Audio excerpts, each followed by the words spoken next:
చేరిన మీ అందరికీ ప్రభుడును రక్షకుడైన యేసుక్రీస్తు ప్రశస్తమైన నామంలో పరిశుద్ధ అభిషేక అగ్ని పరిచర్య అంతటి తరపున వందనాలండి. Praise the Lord. బయట కూడా చెప్తారా ప్రైజ్ ది లార్డ్. దేవుని సన్నిధి మనతో ఉండునుగాక. వాక్య భాగంలోకి వెళ్దాం పిల్లారా. యెషయా పుస్తకం 6వ అధ్యాయం 2వ వచన భాగాన్ని చదువుతాం. ఆయనకు పైగా శరాపులు నిలిచి ఉన్నారు, ఒక్కొక్కరికి 6 రెక్కలు ఉన్నాయి. ప్రతివాడు 2 రెక్కలతో ముఖాన్ని, 2తో కాళ్ళను కప్పుకొనుచు 2తో ఎగురుతా ఉండెను. ఒక చక్కని ప్రత్యక్షత కొన్ని సంవత్సరాలుగా మనం ధ్యానం చేస్తా ఉన్నాం. ఒక అద్భుతమైన ప్రత్యక్షత, దేవదూతల గురించిన జ్ఞానం. ఆ ప్రస్తావనలో దేవదూతల గురించిన ఒక చక్కని అధ్యాయం మనం చూస్తున్నాం. Visible and non visible. సృష్టిలో 2 భాగాలు ఉన్నాయి, కనిపించే సృష్టి, కనబడని సృష్టి. కనబడని సృష్టిలో ఉన్న భాగమే దేవదూతల ప్రపంచం, ఆత్మల లోకం. ఈ దేవదూతల గురించిన చక్కని అధ్యాయం బైబిల్లో ఉంది. ఏదేమైనప్పటికీ యెషయా పాస్టర్ చక్కని దర్శనం చూస్తా చెబుతున్నారు. సింహాసనం సమీపంగా ఉన్న దూతలకు శరాపులు అన్న పేరు కలదని, అవి మహాదూతలని, వాటికి 6 రెక్కలు ఉన్నాయని, 2 రెక్కలతో మొక్కాన్ని, 2 రెక్కలతో కాళ్ళను కప్పుకొని 2 రెక్కలతో ఎగిరి వెళ్తా ఉన్నాయి. మోకాన్ని ఎందుకు కప్పుకున్నాయి? మనం కనబడకూడదు, దేవుడు కనబడాలి. కాళ్ళు ఎందుకు కప్పుకున్నాయి? మన ఇష్టం కాదు, దేవుని ఇష్టం జరిగించాలి. అలాగే 2 రెక్కలతో ఎగిరి వెళ్తున్నాయి. చెప్పగానే చెబుతున్న విషయం ఏంటి తెలుసా? ఒక రోజున మధ్య ఆకాశంలో కడబోర శబ్దం వినబడినప్పుడు పక్షి రాజు వలె రెక్కలు దాల్చి ఎగిరి వెళ్ళిపోతాము. గట్టిగా చప్పలు కొడుతూ స్తోత్రం చెప్పు. అర్థమైతే కేకేస్తావు, స్తోత్రం చెబుతావు. హల్లెలూయా. ఉలుకు పలుకు లేకుండా చూడక దేవుని వాక్యానికి స్పందించడం అలవాటు చేసుకోండి. ఎగిరి వెళ్ళిపోవాలంటే యోబు పుస్తకం 34:20, బలవంతులే దైవికంగా కొనిపోబడతారు, బలహీనులు దైవికంగా కొనిపోబడలేరు అన్న సంగతి కూడా మనకు అర్థం అవ్వాలి. ఏంటి బలం? తింటే వచ్చే బలమా, తాగితే వచ్చే బలమా, తేరాగా తిరిగి వచ్చే బలమా? కాదు కాదు, ఆత్మ సంబంధమైన బలం. ఎస్తేరు పుస్తకం 10వ అధ్యాయం 2-3 వచనాల్లో మొర్దెకై బలమును గూర్చి అని ఉంది. ఎవరి మొర్దెకై? చెర్ర పట్టబడిన యూదుడని, ద్వారపాలకుడని. అసలు తన బలం ఏంటి? ఒక అద్భుతమైన స్టేట్మెంట్. బెన్యామీను గోత్రికుడు. అయితే అసలు ఎవరి బెన్యామీన్? యాకోబు గారి కుమారులు, కుమారుడు, చిన్న కుమారుడు, కడసరివాడు. వాస్తవానికి అతని పేరు బెన్యామీన్ కాదు, బెనోని, దుఃఖపుత్రుడు. తండ్రి చేసిన ప్రార్థన వలన దుఃఖపుత్రుడు కాస్త దేవుని కుడి చేతి పుత్రుడిగా మార్చబడ్డాడు. తండ్రి ప్రార్థన తరతరాల దీవెని చేసింది. అంటే నీ కొరకు ప్రార్థించే తండ్రి ఉండాలి, నీ కొరకు ప్రార్థించే సంఘం ఉండాలి. అది మన బలం. ఎస్తేరు పుస్తకం 2వ అధ్యాయం 20-21 వచనాల ప్రకారంగా ద్వారపాలకుడిగా పనిచేస్తున్న ఈ మొర్దెకై పనిలో నమ్మకత్వాన్ని కనపరచడం ద్వారా రాజు ప్రాణాలు కాపాడబడ్డాయని. ఏంటి అతని బలం? నమ్మకత్వం. సామెతలు 28:20 ప్రకారంగా నమ్మకస్తుని మెండైన దీవెనలు. దెబ్బలా దీవెనలా? దెబ్బలంటే ఎవరికైనా భయమే, దీవెనంటే ఎవరికైనా ఆశే. నాకు కావాలి, నాకు కావాలి. మరి ఎవరికి? షరతు ఉంది అక్కడ, నమ్మకస్తునికి. మనం వచ్చే ఒకే ఒక డైలాగ్ ఏం తెలుసా? మనకు వచ్చేది ఏ విషయాల్లో నమ్మకం ఉండాలి? పౌలు పాస్టర్ గారు, తిమోతి పాస్టర్ గారు అంటారు, అన్ని విషయాల్లో నమ్మకస్తులకు ఉండాలి. మీ క్షేమం కొరకు 5 సంగతులు చెబుతున్నాను. ఒక వ్యక్తి నమ్మకత్వం కనపరచే విషయంలో దేవుని ఎదుట నమ్మకస్తుగా ఉండాలి. ఇతని రక్షణ కొరకు దేవుడు సేవకుడు వాడుకుంటాడు. ఆ సేవకుని ఎదుట నమ్మకస్తుగా ఉండాలి. రక్షించబడి ఇతన్ని గాల్లో వదిలేయలేదు. ఏదేనో తోటలోకి ఆదామును చేర్చినట్టుగా, గాయపడిన బాటసారిని పోటకూలు వానిటికి చేర్చినట్టుగా మనల్ని పరిశుద్ధ అభిషేక అగ్ని ఈ సహవాసంలోకి చేర్చాడు. మందిరంలో నమ్మకస్తులు ఉండాలి. ప్రార్థనకి ఇలా వచ్చేది సరిపోద్దా? ఆయన భుజంపై రాజ్యభారం ఉంది. అంటే బృహత్తరమైన బాధ్యత మనందరికీ దేవుడిచ్చాడు. ఆయన పని చేయాలి, ఆయన పరిచర్లో పాలిభాగస్తులు అవ్వాలి. దైవజనులతో కలిసి పనిచేసే మనసు ప్రతి విశ్వాసి కలిగి ఉండాలి. పరిచర్లో నమ్మకస్తులు ఉండాలి. మన జీవనం కొరకు జబ్బులు ఇచ్చాడు, డబ్బులు ఇచ్చాడా? డబ్బులు ఇచ్చాడు. డబ్బులు ఖర్చు పెట్టే విషయంలో నమ్మకస్తులు ఉండాలి. ఈ 5 సంగతుల్లో 4వ సంగతిని గురించిన అధ్యయనంలో కొంతమంది నమ్మకంగా పరిచర్య చేశారు. వాళ్ళ స్థితిని దేవుడు మార్చాడు. కాబట్టి వాళ్ళు పరిచయం పిలబడ్డారు కనుక చేశారండి. నేను విశ్వాసం ఎక్కడ వేసిన గొంగలు అక్కడే. మాకేమైనా పోస్టులు ఇస్తారా? మాకేమైనా సత్కారాలు చేస్తారా?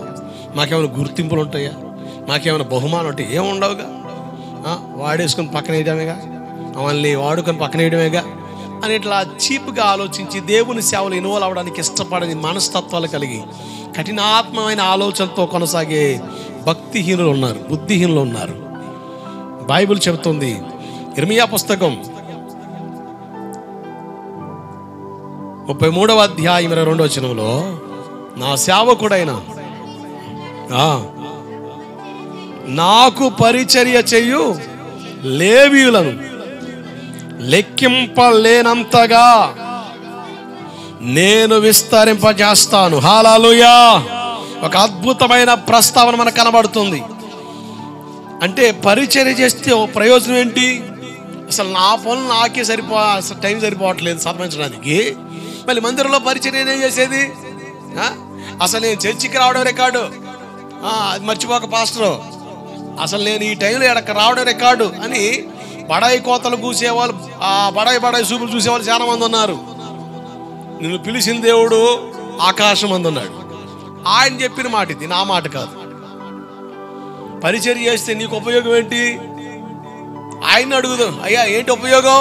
దేవుడా, నా ఇంట్లో పని నాకు సరిపోతుంది, సతమనిషిలో సత్తున్నా, టైమే సరిపోవట్లే, 24 గంటలు సరిపోవట్లే, ఏదైనా 38 గంటలు 40 గంటలు ఇస్తే ఏదైనా సరిపోతావు రోజుకి అని మాట్లాడేవాళ్ళకు దేవుడు అన్నారు, అరే బాబు, నువ్వు ఏది పోగేసినా కూడా అది పోద్ది, ఏది ఉండదు. కానీ నా ఇంట్లో నువ్వు పని చేస్తే, నా ఇంట్లో పరిచర్య చేస్తే, నా ఇంట్లో పరిచర్లో పాలు పొందితే, పరిచర్య అంటే ఏంటి? వాక్యం చెప్పడమా, పాటలు పాడమేనా? కాదు కాదు కాదు, అట్లా అనరాదు. ఆ ఊహల్లో ఉండిపోకండి. నేల మట్టుకు తగ్గించుకొని అన్ని విషయాల్లో దేవుని పనిది అని గ్రహించి, ఇవంతో మందిరంలోకి వచ్చినప్పుడు అందరూ చెప్పులు ఆడబడితే ఆడ వదిలేస్తారు. బయట కూర్చొని చెప్పులు లైన్గా పెట్టడం కూడా పరిచర్యే. ఒకవేళ పరిచర్యకి వాష్రూమ్ రూమ్స్ ఉంటాయి, బాత్రూమ్స్ ఉంటాయి, అడవుడిగా పిల్లలు చొరబడి వీడి చేసి వచ్చేస్తుంటారు, వాడిని శుభ్రంగా ఉంచడం కూడా పరిచర్యే. మందిరం తొడవడం, మందిరాన్ని జాగ్రత్త కాపాడుకోవడం, మన ఇల్లు శుభ్రం చేస్తాం కదా, మందిరాన్ని కూడా శుభ్రం ఉంచుకోవడం కూడా పరిచర్యే. ముందలో వచ్చి చాపలు వేయడం, ముందలో వచ్చి సిస్టమ్ పెట్టడం, వాయిద్యాల వాయిద్యం ఇవన్నీ పరిచర్యే. నువ్వు పెద్ద ఫీజులు కొట్టావనుకో, ఫోజులు కొట్టావనుకో, ఫీజులు మాడిపోతాయేమా? డౌట్ లేదు దాంట్లో. ఎందుకంటే తెలుసా, నిన్ను దృష్టిస్తుంది దేవుడు. పై యజమాని పైన ఉన్నాడు. దేవుడికి స్తోత్రం కలుగునగాక. మనందరికి యజమాని ఆయన.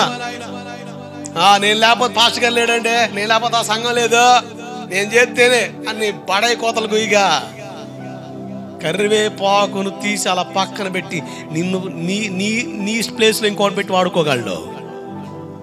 Don't play useless tricks in front of God.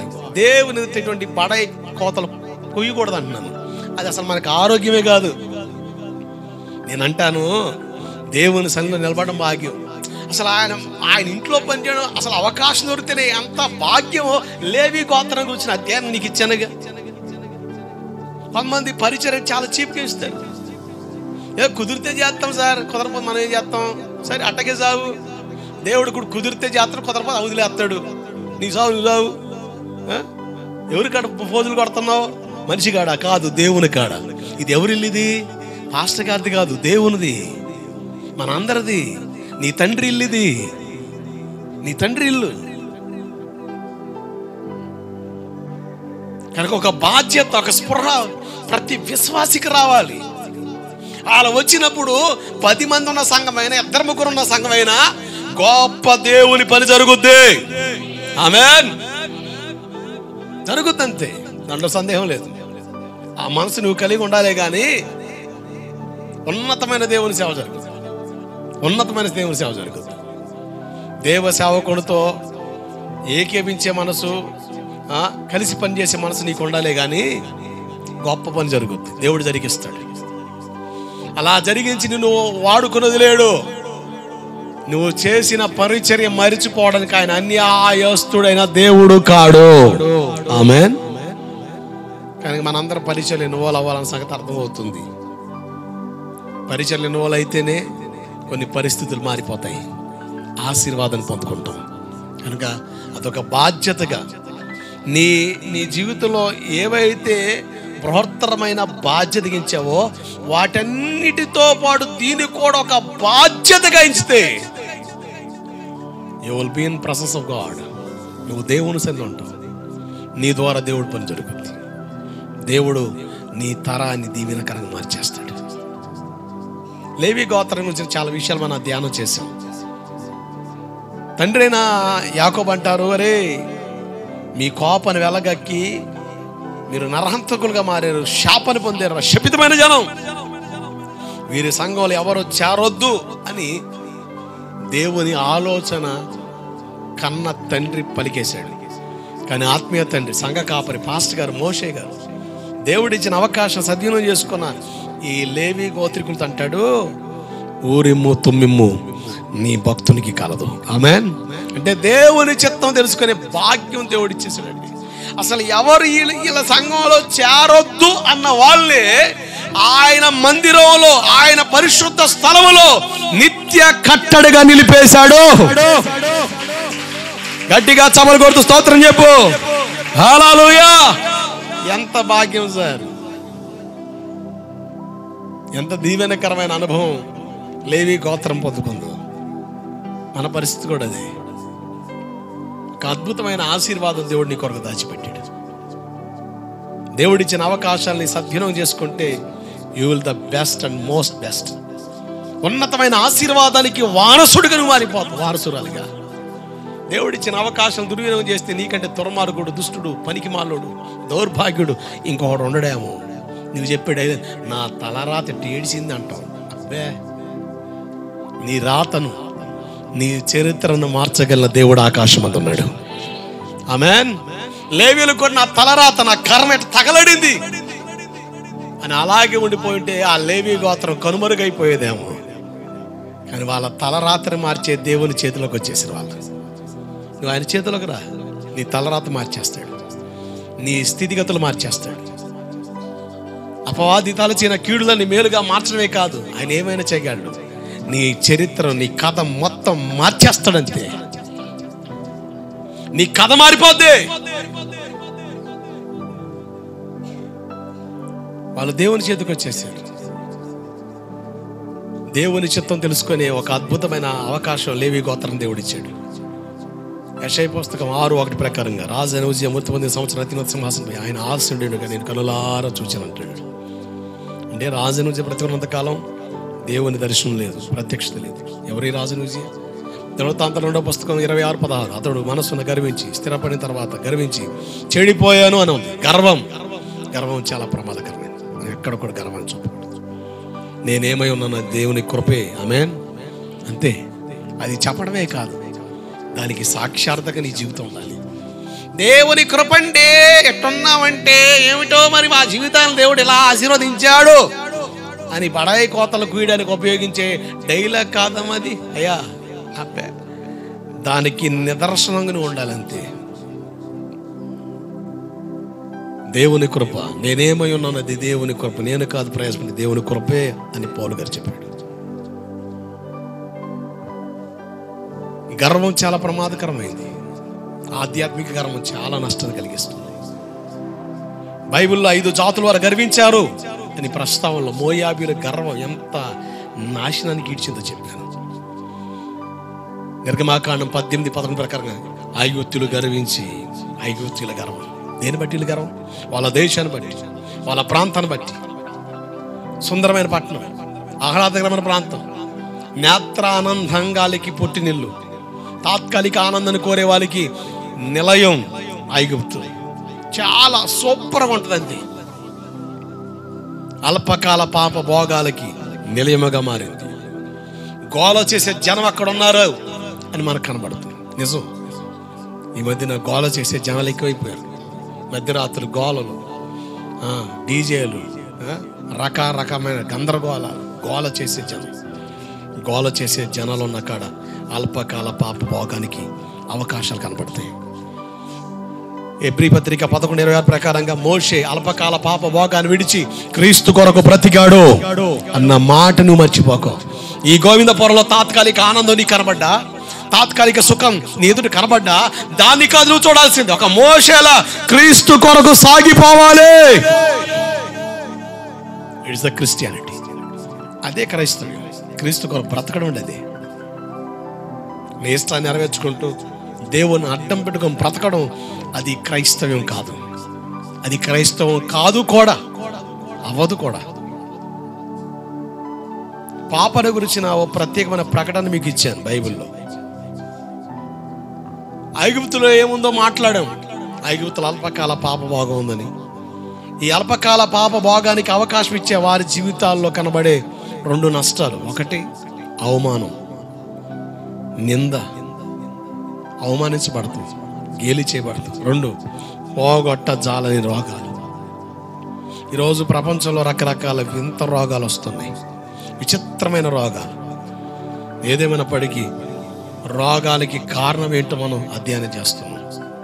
ఒకటి, నీ రోగానికి కారణం దెయ్యాలైతే ప్రార్థిస్తే దేవుడు అద్భుతం చేస్తాడు.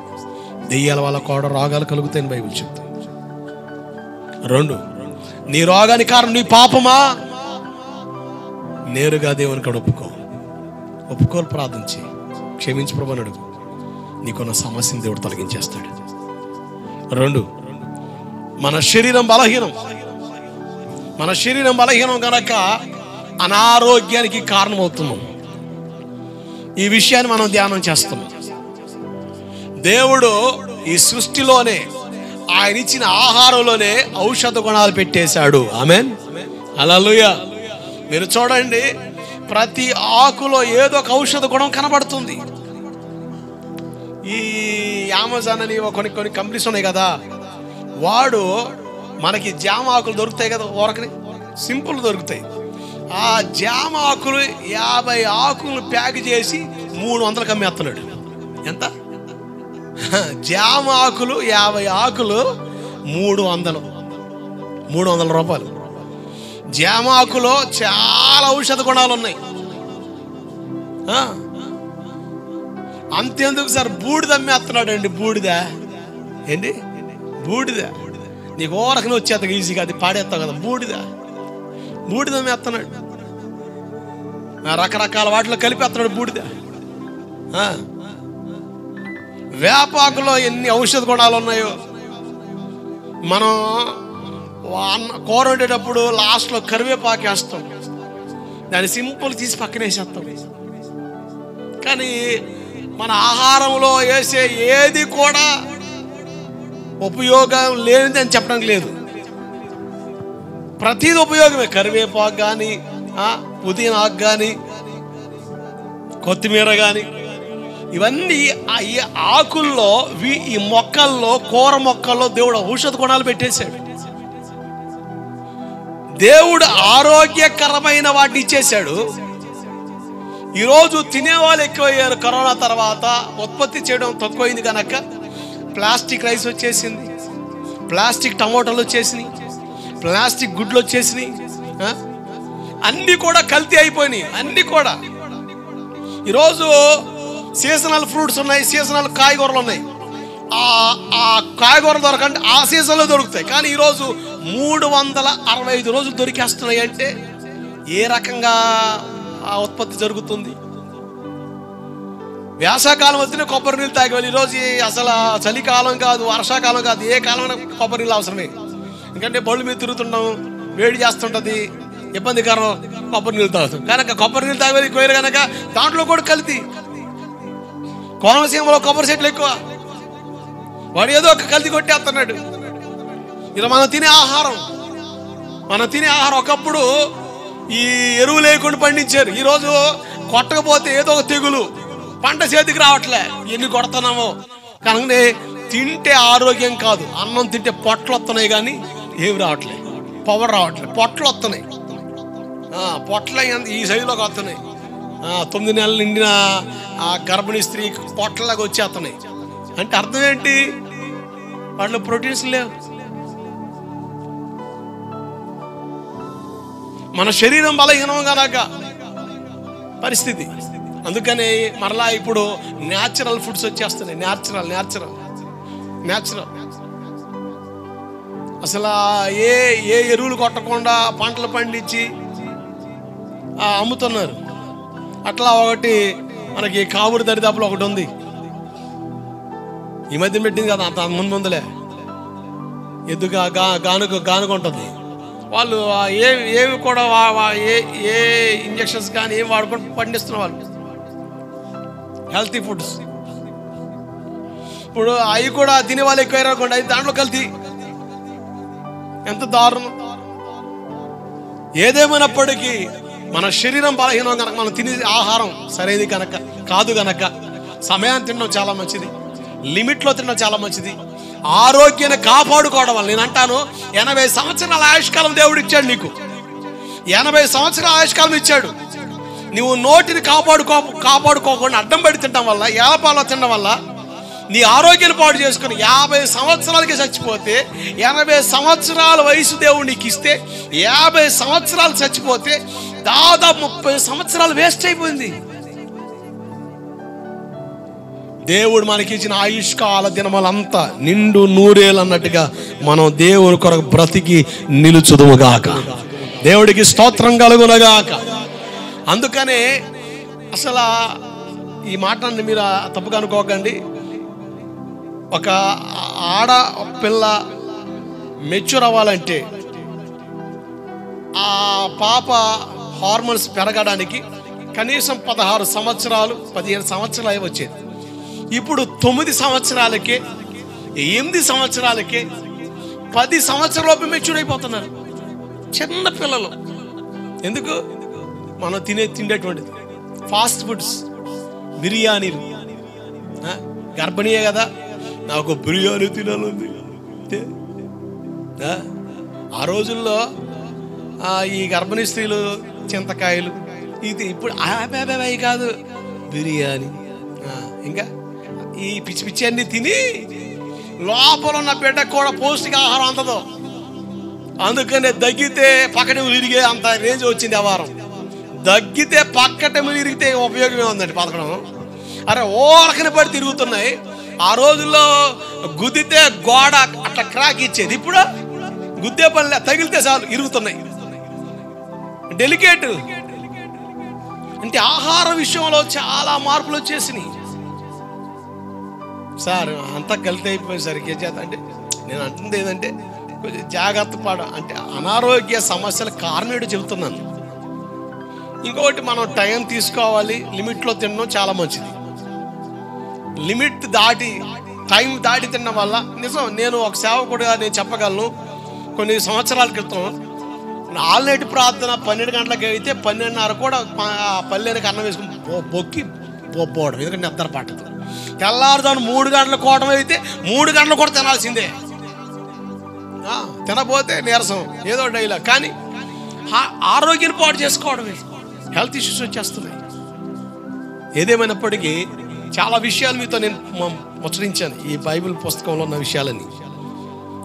మన వారం చెప్పిన ప్రస్తావనలో ఒక సహోదరుడు ఒక ప్రశ్న అడిగాడు. అన్న, మీ మెసేజ్ నేను చాలా చక్కగా విన్నాను, అందుకని ఇదిగా మీ యూట్యూబ్ ఛానల్ మొన్న అప్లోడ్ చేసిన వాక్యం నేను విన్నాను. అంటే దేవుని పిల్లలు అనారోగ్యానికి కారణం అవడానికి కారణం మాట్లాడతా ఆహార నియమాల కోసం మాట్లాడేది బాగానే ఉందన్న. పాత నిబంధన విషయంలో స్టార్ట్ చేశారు, క్రొత్త నిబంధన లెక్క ప్రకారం మనం ఏం తినాలో తినకూడదో ఏదైనా ఉందా అన్న ప్రస్తావన తీసుకొచ్చాడు ఆ తమ్ముడు. అంటే నేను అంటాను, మరి మీరేమన్నా నాకు తెలియదు కానీ, అంటే మిమ్మల్ని క్రిటిసైజ్ చేయట్లేదు, మీకు సిగ్గు కలగాలని మాట, మేము సిగ్గుపరచట్లే. మీరు నా పిల్లలు, మిమ్మల్ని సిగ్గుపడితే నా సిగ్గుపోయినట్టే, నాకు సిగ్గులినట్టే. కనుక మీకోసం నేను తప్పుగా మాట్లాడితే నాది పొరపాటు అవుతుంది. నేను మిమ్మల్ని సిగ్గుపరచట్లేదు, సిగ్గు కలగాలని చెబుతున్నా. ఇక్కడ ఉన్న వాళ్ళు ఎంతమంది వాక్యం ఉన్నారు నాకు తెలియదు. సరే, ఇక్కడ విన్న తర్వాత అర్థం కాలేదు, కనీసం యూట్యూబ్ ఛానల్లోకి వెళ్ళి వాక్యం వెళ్ళాలని నాకు సెన్స్ ఉండాలిగా. అంటే భౌతిక సంబంధమైన వాటికే ప్రస్తావన ఉంది కానీ ఆధ్యాత్మిక సంబంధమైన వాటికి మాత్రం అస్సలు సమయం కేటాయించం. వ్యర్థమైన వాటిని చూడడానికి కాలవ్యాపనం చేస్తాం, ఫోన్ చూడడానికి వ్యర్థమైన వాటి. కానీ నేను అంటాను, ఒక సంఘంలో అడాప్ట్ అయ్యావు, దేవుడు ఒక సహవాసంలో నిన్ను చేర్చాడు, నీకు ఒక సేవకుడిని ఇచ్చాడు. ఆ సేవకుడు చెప్పే వాక్యాలు నువ్వు ఎప్పటికప్పుడు కనెక్ట్ అవుతూ రావాలి. నీకు అర్థం. నేను అందుకని యూట్యూబ్ ఛానల్ స్టార్ట్ చేసి, నేను బయట వాళ్ళు చూస్తారని, నాకు వ్యూస్ వస్తాయని, సబ్స్క్రైబ్స్ వస్తారని అదొక వ్యాపారం, అదొక సంపాదన మార్చుకోవడానికి అయితే నేను చేయలేదు. నేను కేవలం యూట్యూబ్ ఛానల్ ప్రారంభించింది మీ కొరకు. ఎందుకంటే మీరు ఎక్కడ ఒక్కోసారి నిద్ర ముంపుల వాక్యం వింటారు, ఒక్కోసారి మనుషులు ఏడే ఉంటారు, మనసు ఏడో ఉంటుంది. మనుషులు మాత్రం ఎక్కడే ఉన్నడుకుంటారు. ఆధార్ కార్డు తీసే ఫోటో కంటే ఘోరమైన ఫోటోలు మీ ఫేసులో కనబడుతుంటాయి. అయినా ధైర్యం తెచ్చుకుని వాక్యం చెప్తాను అనుకోండి, అది దేవునికి స్తోత్రం. హల్లెలూయా. మీరు వాక్యం మరలా మీరు వినాలి. దేవుని వాక్యం వినడం మీకు ఆశీర్వాదం. ఆయన వాక్కును పంపి రోగులు బాగు చేశాడు. ఏం పంపి? డాక్టర్ పంపి కాదు, పాస్టర్ పంపి కాదు, వాక్కును పంపి.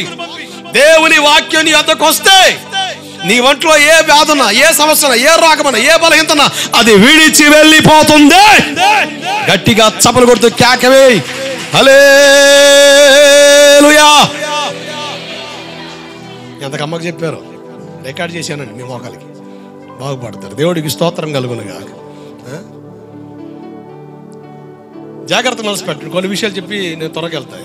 ఎందుకంటే ఇంకో విషయం కూడా ఉంది.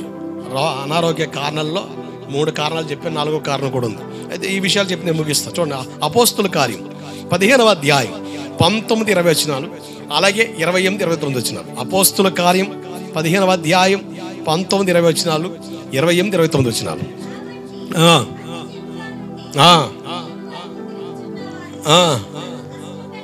కష్టపెట్టక విగ్రహపు సంబంధమైన అపవిత్రతను, జారత్వం,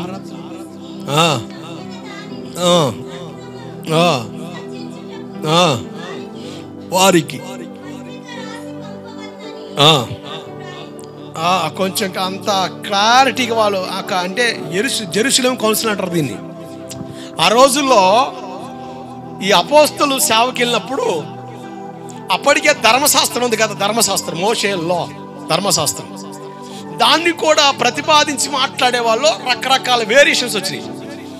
రక్షణ సిద్ధాంతాన్ని గురించి రకరకాల వేరియేషన్. అంటే ఒక వ్యక్తి రక్షించబడాలంటే యేసు నమ్మడమే కాదు, ధర్మశాస్త్రంలో చెప్పబడిన కొన్ని విషయాలు కూడా పాటించాలి అని ఇట్లా రకరకాల బోధలు,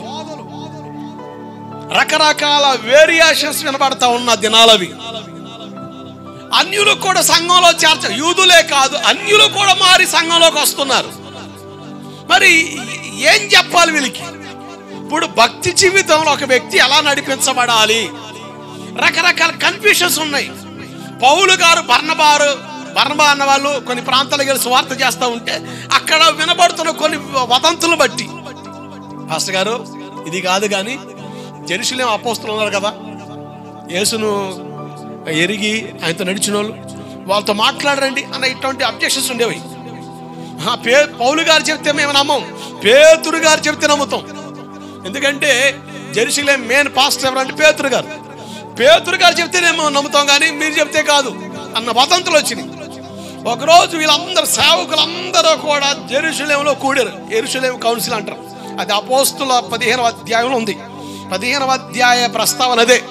సేవకులు అపోస్తులు అందరూ సమకూడి ఓ చక్కని వేదిక, చర్చా వేదిక, సవాళ్ళు కాదు. మీరు యూట్యూబ్ ఛానల్కి వెళ్తే ఈరోజు రకరకాల బోధలు, రకరకాల అభ్యంతరాలు, ఒకరినొకటి డామినేట్ చేయడం సరిపోతుందండి. నేను అంటాను, ఈరోజు మేము ఫోకస్ అవ్వాలనుకుంటే నేను చెప్పిందే రైట్ అన్నట్టుగా ఉండాలన్న ఒక మొంకి పట్టు ఉండిపోతుంది. నేను చెప్పింది కాదు, బైబుల్ ఏం చెబుతుంది, సరే నాకు సరిగ్గా అర్థం కాలేదు, దీని గురించిన ప్రస్తావన ఏమైనా ఉందా? ఒక దైవజనుడిగా ఏదైనా వాక్యం చెప్పి, ఇప్పుడు యెషయా పుస్తకం 6వ అధ్యాయం 2వ వచనం ఉంది. దేవదూతల గురించిన అధ్యాయంలో నేను అధ్యయనం చేశాను. మొఖాన్ని కప్పుకున్నాయి, కాళ్ళు ఎందుకు కప్పుకున్నాయి, 2 రెక్కలతో ఎగురుతున్నాయి, అసలు ఏంటి దీంట్లో ఉన్న వేరియేషన్ అధ్యయనం చేసి ఒక చిన్న ఆలోచన నాకు తగిలింది.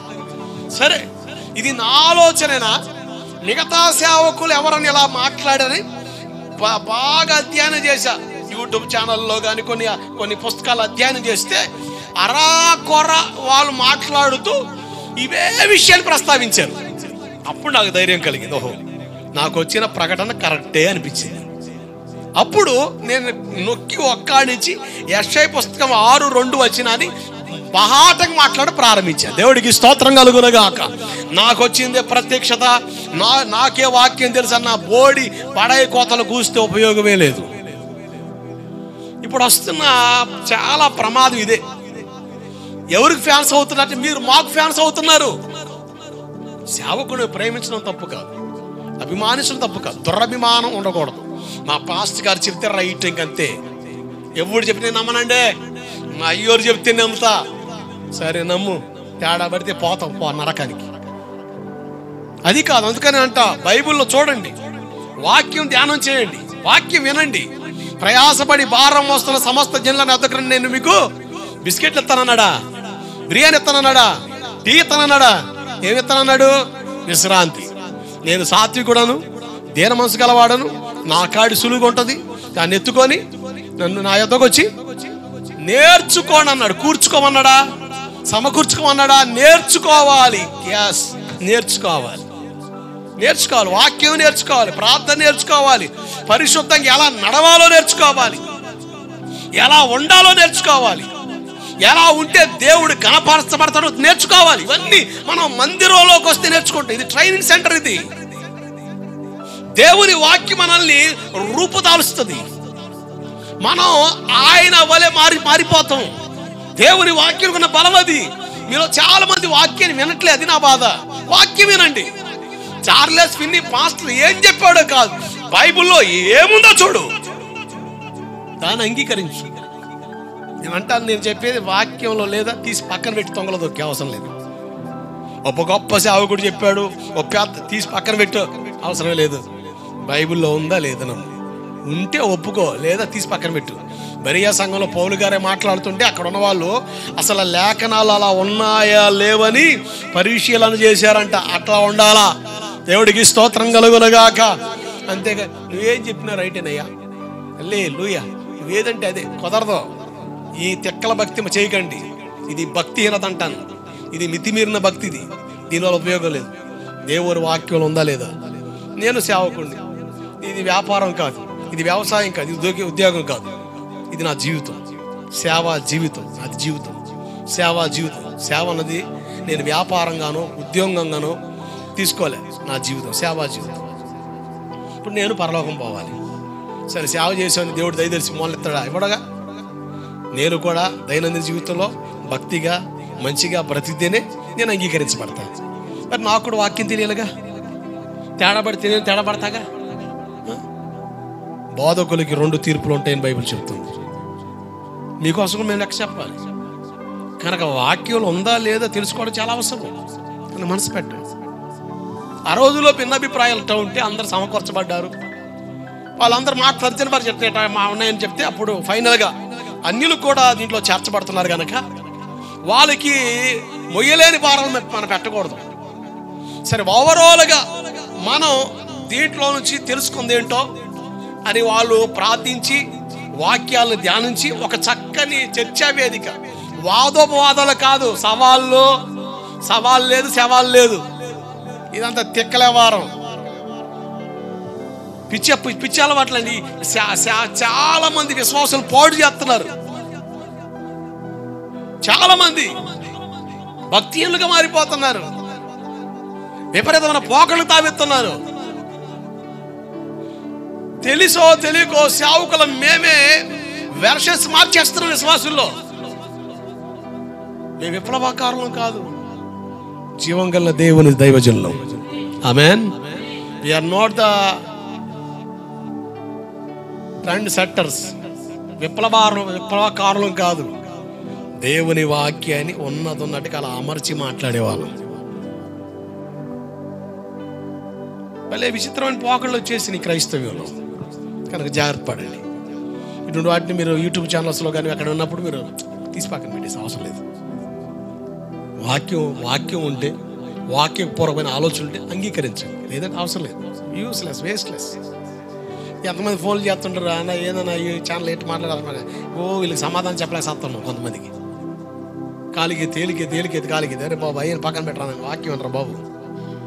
వాక్యం వింటే నీకు అర్థం అవుద్ది. వాక్యం వినకుండా నువ్వు ఎన్ని సాగు తిరుగుతాడు పరిచినా అసలు అర్థం కాదు. తెలివి తెల్లారిపోతుంది, భక్తి భారం అయిపోతుంది, జ్ఞానం కలిగి నడిచే దినాలకి. నిజం, బయట చాలా చాలా డిస్టర్బెన్స్ జరుగుతుంది, మీకు అర్థం కావట్లేదు. నూతిలో కప్పలాగా ఉన్నారు కదా, అర్థం కాకపోవచ్చు, కానీ క్రైస్తవం చాలా అలజడిలో ఉంది. అందుకనే లైవ్లో చూసేవారు చాలా మంది ఉంటున్నారు కనుక వాళ్ళ ప్రయోజనార్థం కూడా నేను మాట్లాడుతున్నాను. దేవుడికి స్తోత్రం కలుగునుగాక. హల్లెలూయా. 28-29 వచనాలకు చదవండి. విగ్రహపు సంబంధం అపవిత్రత అంటే అదేంటి అన్న డౌట్స్ వస్తాయని కింద క్లారిటీ. విగ్రహ అర్పితమైన వాటిని రక్తమును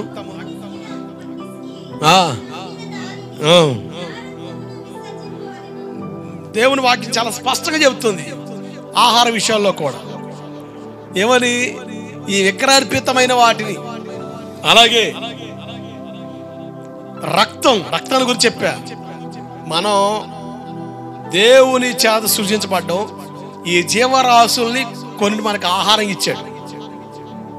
జాగ్రత్తనండి, క్రొత్త నిబంధనలోకి వచ్చేపాటికి ఇది తినకూడదు అది తినకూడదు అన్న క్లారిఫికేషన్ పాత నిబంధనలో ఉన్నట్టుగా లేదు. కానీ నేను ఒక క్లియర్ చెప్పగలను, క్లారిటీ. కొన్ని మాంసాహారాలు, కొన్ని ఆహార పదార్థాలు మనకి విషముగా మారుతున్నాయి, అనారోగ్యానికి కారణమవుతున్నాయి కనుక వాటిని తొలగించుకోవడం చాలా మంచిది. పాత నిబంధనలో వాటిని విసర్జించమని బైబిల్ చాలా స్పష్టంగా చెప్పింది. కొంతమంది తెలివిగా అది పాత నిబంధన. ఒక ఆయన అంటాడు, పాత నిబంధనలో పంది మాంసం తినకూడదని ఉంది, కానీ క్రొత్త నిబంధన లేదుగా కనుక తిండిపోతాడు, తిను, ఇంక చేసేది ఏముంది? నీకు ఎవడు అడ్డం పెడతాడు? ఇక సిక్కం పెట్టేవాళ్ళు లేడుగా. నీకు వాక్యం అడ్డం పెడుతుంటివి నువ్వు. అంటే పంది మాంసం తిన్న వాళ్ళు ఏమవుతుంది? పంది మాంసం తిన్న వాళ్ళని అధ్యయనం చేస్తే మెదడువాపు జబ్బులు వస్తున్నాయి. బొర్ర ఎంత ఉబ్బుతుంది, ఒకళ్ళకి మెదడువాపు జబ్బులు వస్తున్నాయి. దాంట్లో ఏదో క్రిమి ఉంటుందట, అది చావాలంటే 24 గంటలు వండాలి. అసలు మనకు అసలు ఉడికి ఉడకందని లాక్కుని తినే రకాలవి. ఇక అది తెల్లారు ఉండేదా ఉంటావా? తలకాయ తీసుకొచ్చి కొడలు పెట్టవు తెల్లారు లోపు.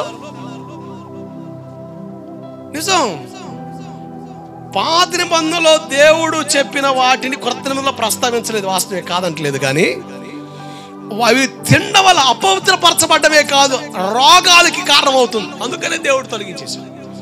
గబ్బిలం కొత్త నిబంధనలో లేదు. కొత్త నిబంధన ఉందంటే ప్రతిదీ కృతజ్ఞతాస్తుతి చెల్లించుకొని తినేయండి అని ఉంది. గబ్బిలాలు తినే కదా కరోనా వైరస్ టైంలో రకరకాల ఆహార నియమాల కోసం మాట్లాడుతూ ఈ గబ్బిలాలు తినడం వల్ల రకరకాల వైరస్లు వస్తున్నాయి. అందుకని దేవుడు చెప్పాడు. అంటే క్రొత్త నిబంధనలో ప్రస్తావన ఏముందంటే, నువ్వు తినే ఆహార విషయంలో అది నీకు ఆరోగ్యం కాకపోతే తొలగించడం చాలా మంచిది.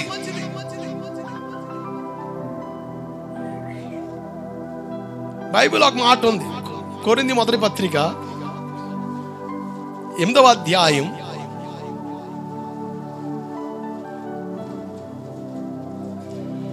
13వ మాట 13వ వచనం.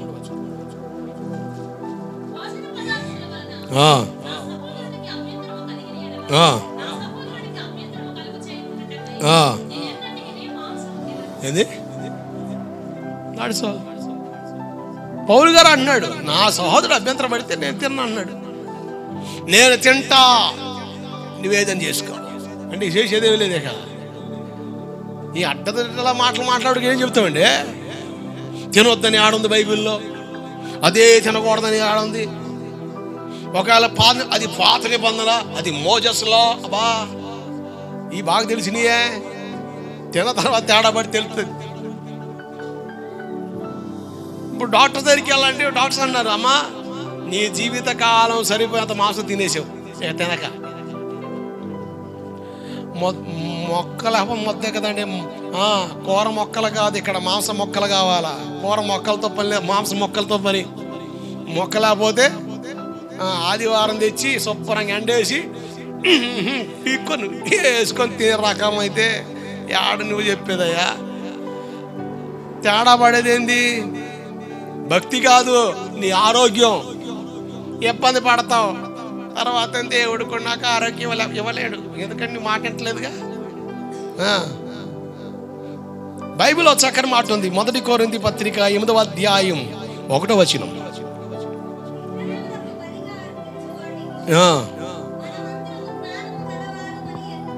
మనందరం జ్ఞానం కలిగిన వాళ్ళం. దేవుని వాక్యం మనకి జ్ఞానం ఇస్తుంది. ఆమేన్. దేవుని వాక్యం మనల్ని వెలిగిస్తుంది కనుక పౌలు గారు అన్నాడు, మనందరం జ్ఞానం కలిగిన వారు మనం ఎరుగుదుము. You should know. నీకు తెలియాలి. ఏంటి? జ్ఞానం కలిగిన వాళ్ళం, తెలివి లేని వాళ్ళం కాదు. ఎందుకంటే దేవుని వాక్యం వెల్లడకు తోడని వెలుగు కలుగుతుంది, తెలివి లేని వారికి తెలివినిస్తుందని. తెలివా తెగులా? మనకు తెగులొస్తుంది. తెలివి లేని వారికి తెలివినిచ్చేది దేవుని వాక్యం బలం. పౌలు గారు అన్నాడు, మనందరం జ్ఞానం కల్లోలమే. కానీ మరలా కొన్ని సందర్భాల్లో మాట్లాడుతుంటాడు. చూడండి 7వ వచనం, అదే అధ్యాయం 7వ వచనం. అందరి యందు జ్ఞానము లేదు. ఈ జ్ఞానం లేదు. పైన కొన్ని విషయాలు పౌలు గారు మాట్లాడాడు. నీ భక్తిని కాపాడుకునే విషయంలో కానీ, నీ ఆరోగ్యాన్ని కాపాడుకునే విషయంలో మాట్లాడుతూ అన్నాడు. అయితే అందరి యందు ఈ జ్ఞానము లేదు. ఇదొక బాధ అయిపోయింది. అందరి యందు ఈ జ్ఞానం లేదు. దుష్టుల ఆలోచన చొప్పున నడవక, పాపుల మార్గం నిలవక, అపహాసకులు కూర్చుండక, యెహోవా ధర్మశాస్త్రం యందు ఆనందిస్తూ దీవారాత్రులు ధ్యానించేవాడు ధన్యుడా దరిద్రుడా? దేవుడు వాక్యం చెబుతుంది. దుష్టుల ఆలోచన నడవద్దు, పాపుల మార్గం నిలవద్దు. బా నీకు ఆడే అన్నా, నేను ఆడున్నానన్నా, క్లీన్ అన్నా, నిప్పులో నడిచి అట్లా చేతనన్నా, పరిశుద్ధుడన్నా, అసలు ఎక్కడ తేడబడలేదన్నా. నన్ను ఆడ చూసావనా? బ్రాంతి షాప్లోనా అన్నా, వాళ్ళందరూ తాగుతుంటే నేను థమ్సప్ తాగానన్నా. శంకించకన్నా. ఏంటి అబ్బా ఏం ముచ్చ చెప్తున్నారన్నా అన్నా? వాళ్ళందరూ తాగుతుంటే నేను థమ్సప్ తాగా. ఒరిజినల్ అన్నా, గోల్డ్ అన్నా, డూప్లికేట్ కాదన్నా, ఒరిజినల్. బాబు నిజమే. కానీ దేవుని నామానికి దోషం కలిగే స్థలం కదా అది. అక్కడ నువ్వు ఉండకూడదుగా. ఈ జ్ఞానం ఎవరికి లేదు? అందరికి లేదు. అది వచ్చిన బాధ. అపహాసకులు కూర్చునే చోట కూర్చోకూడదు. ఆడ కూర్చుంటే తప్పేముంది? తప్పేమి లేదు. కానీ ఆ స్థలం సరైన స్థలము కాదు కనుక అక్కడ ఉండకూడదు. ఓ పాస్టర్ గారు ఆటో దిగాడు, చిల్లర లేదు అన్నాడు ఆటో డ్రైవర్. మరి అట్లయ్యా సార్, బ్రాంతి షాప్లో చిల్లర దొరుకుతుంది అంతే అని అన్నాడు. పాస్టర్ గారు కొంచెం శంకారాములు ఆలోచించాడు. సరే బాబు నువ్వేనాడు సార్, మీరు ఎలాంటి సార్ ఇస్తారులే, సరే చిల్లరికేగా అని పోయి ఆ చిల్లర తీసుకొచ్చే లోపు ఆడు చూసాడు సిల్లీగా. ఈ అయ్యగారు ఊరికి వెళ్ళే లోపు అయ్యగారు బ్రాంతి షాప్లో కనపడ్డాడు, టమ్ముకేసేసాడు. అసలు మామూలు స్వార్థ చేయలే. ఆ ఇంటి సంగతులన్నీ ఈ ఇంటికి మోసావు, పొరుగింటి సంగతులన్నీ. అదేదో వాక్యం చెప్పరాదు, ఆశీర్వాదం కాదు. వారం ఎందుకు తలకాయ పట్టి వారం తెచ్చుకునేది, తగాదల్లాకపోయేది, తెప్పలు తెచ్చుకునేది. నోరు మంచిదైతే మరి భలే చెప్పావా, దేవుడికి స్తోత్రం కలుగునగాక. ఈ మాత్రం భలే ఉన్నాయి మన కాడ కొటేషన్ బాగానే. ఇక అంతే, ప్రభువా ఎంత పని చేసానయ్యా చూసుకో. అప్పటి నుంచి జ్ఞానం వస్తున్నాడు ప్రారంభించాను. కొన్ని స్థలాల్లో మనం ఉండకూడదు, అంతే ఉండకూడదు. 1 కొరింథీ పత్రిక 15వ అధ్యాయం 33-34. 1 కొరింథీ పత్రిక 15వ అధ్యాయం 33-34. దుష్ట సాంగత్యం మంచి నాడు జరుగుతుంది. పాపం చేయొద్దు కొందరికి లేదు. మిమ్మల్ని సిగ్గుపరచాలని కాదు, మీకు సిగ్గు కలగాలని మాట్లాడుతున్నాను అన్నట్టు పౌలు గారు. ఈ జ్ఞానం ఎవరికి లేదు? కొందరికి లేదు. అది వచ్చిన బాధ. ఈ జ్ఞానం కొందరికి లేదు సార్. అమ్మా టీవీలు చూడకూడదంటే అట్లా ఏడుతారు. కొన్ని కార్యక్రమాలు జబర్దస్త్ చూడొచ్చు, ఇంకా డి షోలు చూడొచ్చు, ఆ షోలు చూడొచ్చు, ఈ షోలు చూడొచ్చు. సంవత్సరం మీ షో కూడా చూస్తాను. నువ్వు సామాన్యురాలు కాదు, నువ్వు బాగా ముదిరిన. ఇక చూసుకో, ఆల్అవుట్ అయితే ఆ రోజుల్లో దోమలను ఎగిరిపోయి, ఇప్పుడు ఆల్అవుట్ మీద వచ్చి కూర్చున్న దోమ. ఎందుకు? బలం వచ్చింది.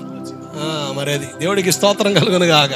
అలవాటైన దోమ ఆల్అవుట్ ఎక్కి కూర్చుందట. ఇంక దాన్ని ఏం చెప్తాం? తిరుగుబాటం తప్ప అట్టుంది మన పని. భక్తి చేసే కొలది ఏమవుతుంది? అలవాటు అయిపోయి ఇక చూసుకో, ఆల్అవుట్ ఎక్కి కూర్చోండి. తెలివితేటలు, ముదురు తెలివితేటలు. బైబిల్లో ఆడుంది, అది బైబిల్లో ఉందా? బైబిల్లో చెప్పాడా? ఎక్కడుందాడా? సినిమాలే చూడకూడదని క్లియర్గా ఉందా? అబ్బా, ఆ రోజుల్లో నాటకాలు ప్రదర్శించేవాళ్ళు. లైవ్ షోస్ ఉండే. మనం టీవీలో చూస్తున్నాం. లైవ్ రాజుల కాలం. ఆ రోజుల్లో ప్రదర్శనశాలలు ఉండేవి. టెక్నాలజీ మారే కొలది థియేటర్స్కి మారినాయి. అప్పుడైతే అన్ని ఓపెన్ థియేటర్సే. ఇప్పుడు కూడా ఓపెన్ థియేటర్స్ వచ్చేస్తున్నాయి హోటల్స్లో, అక్కడక్కడ స్థలాల్లో. ఫారిన్ ఏరియాస్లో ఓపెన్ థియేటర్స్ వచ్చేస్తున్నాయి. కార్లో కూర్చొని శుభ్రంగా సినిమా చూడడమే, టికెట్ తీసుకొని. ఇది ఆ రోజుల్లో ఉంది ఈ వ్యవహారం.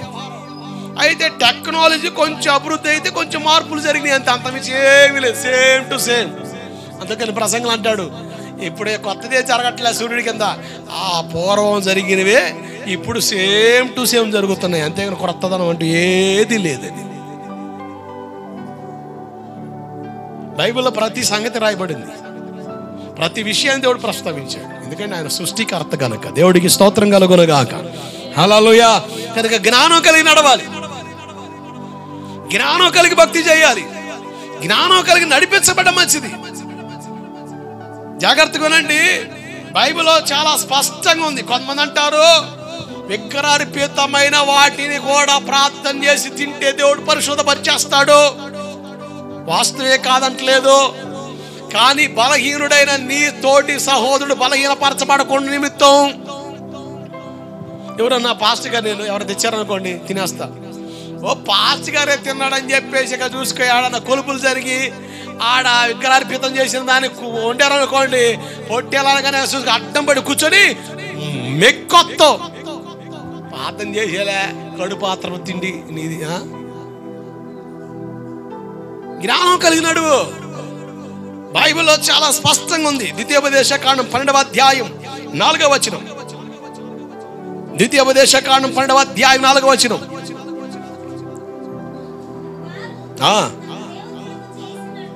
వారు తమ దేవతలకు చేసిన, క్రైస్తవులతో మాట్లాడుతున్నా, క్రైస్తవ వేతరులతో మాట్లాడతలేదు, ఇతరుల అన్యులతో మాట్లాడతలేదు. I'm speaking to Christians. నేను క్రైస్తవులతో మాట్లాడుతున్నాను. దేవుని పిల్లలుగా ఆయన అంగీకరించి బాప్తిసం తీసుకొని ఆయన రక్త మాంసంలో పాలు పొందే దేవుని ప్రజలతో నేను మాట్లాడుతున్నాను. ఏమని రాయబడి ఉంది? ఏమని చేయకూడదు? వారు తమ దేవతల ఎదుట చేసినట్లు. కొంచెం క్లారిటీ. 30-31 అదే అధ్యాయం.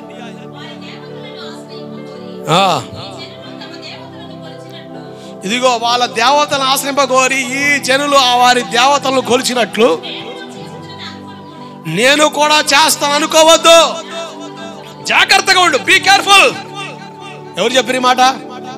హలో, ఎవరు చెప్పారు? విన్నారా? వాక్యం అర్థం అవ్వాలమ్మా. వాక్యం అర్థం కాకపోతే ఉపయోగం లేదు. నేను చేసే ఈ వాక్య పరిచర్య నీ ప్రయోజనం కొరకు. నేను ఇప్పుడు వాక్య పరిచర్య చేస్తున్నాను. ఇది నీకు ప్రయోజనకరంగా మారకుండా ఉందంటే నీ వాక్యం అంటలేదని అర్థం. విన్నా కూడా నీకు ఈ జ్ఞానం రావట్లేదని అర్థం. వాక్యం వినండి. గ్రహింపు కలిగి నడిచే రోజుల్లో మనం ఉన్నాం. ఇవి చివరి దినాలు. దేవుడు అంటున్నారు, ఒక అన్యుడు వారి దేవతల ఎదుట చేసినట్టు నువ్వు నా ఎదుట చేయొద్దు అన్నాడు. ఉదాహరణకి ఈ కొబ్బరికాయ కొట్టే సిస్టమ్ యాడ్ నుంచి వచ్చింది. కొబ్బరికాయ కొట్టే సిస్టమ్ బైబిల్ దేవుడు పెట్టాడా, లేక ఇతర మతస్థులు వాళ్ళ దేవతలకి వాళ్ళ మత గ్రంథాల్లో రాయబడి చేసిన విధానమా? చెప్పండి. దేవుడు ఎక్కడ చెప్పలే కొబ్బరికాయ కొట్టమని, ఈ కొవ్వొత్తులు వెలిగించమని, అగరొత్తులు వెలిగించమని ఎక్కడ చెప్పలే. ఇదంతా కూడా భౌతిక సంబంధమైన ఆరాధన. దేవుడు ఆత్మ కనుక ఆయన ఆరాధించేవారు ఎలా ఆరాధించాలి? కొబ్బరికాయతోను, ఇంకా అగరబొత్తులతోను, ఇంకా కొవ్వొత్తులతో ఆరాధించమన్నాడా?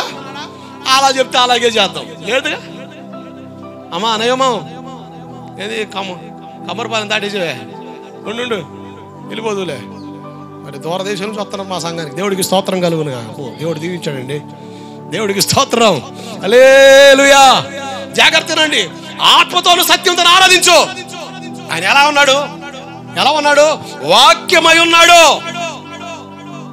ఆయన పోలికేం చెప్పండి? వాక్యం. ఆత్మస్వరూపి. ఇప్పుడు మనం ఆరాధించే దేవుడు సజీవుడా సచివుడా? చెప్పండి. ఒక బస్సు డ్రైవరు తన బస్సులో 3 దేవుళ్ళ ఫోటోలు పెట్టాడు. 2 దేవుళ్ళకి దండలేసాడు, మధ్యలో యేసుప్రభువుని వదిలేశాడు. ఒక బస్సులో ఎక్కిన ఒక పాసెంజర్ రోడ్డు అడిగాడు, అన్నా ఈ 2 ఫోటోలు దండేసి మధ్యలోనికి ఎందుకు వేయలేదంటే ఆయన అన్నట ఆయన ఇంకా బతికే ఉన్నాడు పెదరో. దేవుడికి స్తోత్రం కలుగునుగాక. ఏంది? ఆయన ఇంకా బ్రతికే ఉన్నాడు. నేనంటాను, అన్యులు వారి దేవతలు ఎదుట చేసిన విధానాల్లో మన దేవుల కాడ చెయ్యకూడదు అని ఒక సేవకుడు చెప్పింది కాదు. ఇది సాక్షాత్తు దేవుడే తన ప్రజలతో చెప్పిన మాట. దేవుడికి స్తోత్రం కలుగునుగాక. అలవాటైన తాము ఆలోటెక్కినట్టుగా అన్నా అది పాత నిబంధన అన్నా, మరి క్రొత్త నిబంధనలో ఉందా? ఉంది బెదరో. చూడు కొరింథీ మొదటి పత్రిక 10వ అధ్యాయం 20, 21, 22. మొదటి కొరింథీ పత్రిక 10వ అధ్యాయం 20, 21, 22 వచ్చినారు. జాగ్రత్తనండి. వాక్యంలో చెప్పబడింది నేను చెప్తున్నాను, ఎవరిని విమర్శించలేదు. అన్యజనులు వాళ్ళు అర్పించేది దేనికి అక్కడ చాలా స్పష్టంగా రాయబడదా? దేవునికి కాదు. మీరు దెయ్యములతో పాలివారగుట నాకిష్టం లేదు. అదిగో మీరు ప్రభు పాత్రలోనిది, దెయ్యముల పాత్రలోనిది.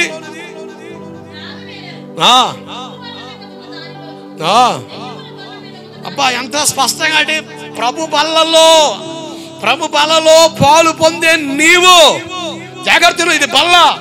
ప్రభు బలలో పాలు పొందే నీవు దెయ్యముల బలలో ఉన్న దాంతో పాలి భాగస్థుడు కాకూడదు. గట్టిగా స్తోత్రం చెప్పు. హల్లెలూయా. ఎంత స్పష్టంగా ఉంది సార్ బైబిల్లో.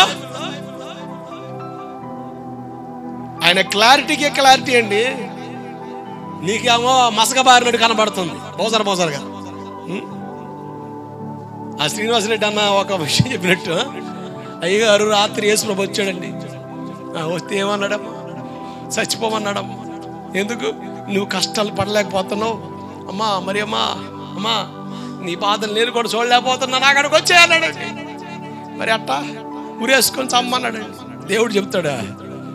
అమ్మో దేవుడు చెప్పాడు, అయ్యగారు ఆయనకి జులపాలు ఉన్నాయి, ఏమున్నాయట? అబ్బా ఏం ఐడెంటిఫికేషన్ అమ్మా, జులపాలు ఉన్నాయట ఆయనకి. యేసు ప్రభులాగా అంగీ వేసుకున్నాడట. అబ్బా కరుణామ ఏడిసిన 36 సార్లు చూసావు కదా. కనుక ఆ ఫోటో తప్ప వాక్యం రావట్లే మనసులోకి. ఏదో అర్థం అవడం కొరకు సినిమా తీసాడు అనుకో, ఇక ఆ కరుణామయుడి ఫోటోలో ఉండిపోతట. బైబిల్లో రాయబడి ఉంది, వారు తమ దేవతలకు చేసినట్టు, వారు వాళ్ళ దేవతలు కొలిచినట్లుగా. ఏంటి ఏముంది అక్కడ? వారు తమ దేవతలు వశం చేసుకోవడం, వాళ్ళు కొలిచినట్టుగా మీరు నాకు చేస్తాను చేయకూడదు. దేవుడు వద్దన్నాడు. ప్రభు బలలో పాలు పొందే నీవు దెయ్యముల బలలో పాలుభాగస్తుడు కాకూడదు. అది నీకు క్షేమం కాదు, అది నీకు ఆరోగ్యం కాదు, అది నీకు ప్రయోజనం కాదు.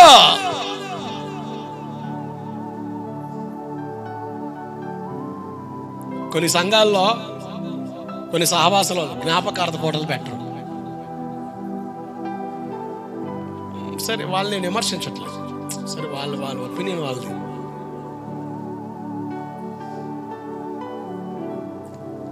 అసలు కొంతమంది అయితే అసలు ఆ జ్ఞాపకార్థ కోటలు కాడ భోజనాలు చేయరు. ఎవరు అన్యులు కాదు, క్రైస్తవుల కోసం నేను మాట్లాడుతున్నా. జాగ్రత్త వినండి, ఒక విషయం చెబుతున్నా, ఎందుకంటే ఎక్కడో మిస్టేక్ జరుగుతుంది. నేను ఈ 16 సంవత్సరాల్లో సంథింగ్ ఈజ్ గోయింగ్ మిస్టేక్, ఎక్కడో తేడా కొడుతుంది. జ్ఞాపకార్థ కోటానికి ఇప్పుడు చనిపోయిన తర్వాత మీరు ఇంకా ఆచారాలు, ఆ పద్ధతులు, ఆ వాడుకలు మనకు పోలేదుగా. అదే ఇదే నీ తెలివితేటల ముందు దేవుడు కూడా ఫెయిల్ అయిపోతున్నాడు. You are the successful person.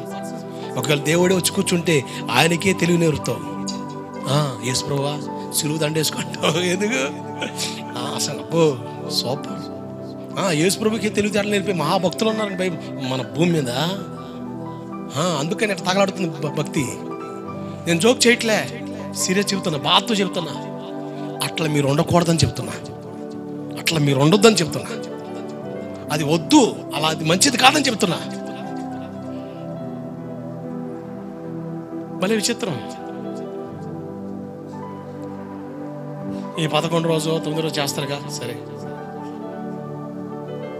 మన గ్రామంలో నేను వచ్చిన కొత్తలో నేను ఫస్ట్లో అడిగా, అయ్యా ప్రార్థన పెడదామంటే, పాస్టర్ గారు అప్పుడు కార్యక్రమం అండి, వంటలండి, చుట్టాలండి, అడ్డంగండి అంటే ఒక ప్రాంతం వాళ్ళు ఒక కంప్లైంట్ తీసుకొచ్చారు. ఏంటి ఆ కంప్లైంట్ అంటే, నేను ఆ టైంలో ఒక ఫ్యామిలీలో ప్రార్థన పెట్టాను. వాళ్ళకి అంగీకార యోగ్యం లేదు, అయినప్పటికీ పెట్టా. వాళ్ళు వచ్చి అడిగిన డైలాగ్ చేసా, ఎంతగా ప్రార్థన పెట్టుకున్నారా? అయ్యో మంచి పని చేశాడు, పెట్టాం అయితే పెట్టు. ఎందుకు ప్రార్థన పెట్టకుండా అన్నం పెడితే నేను తిన్నా.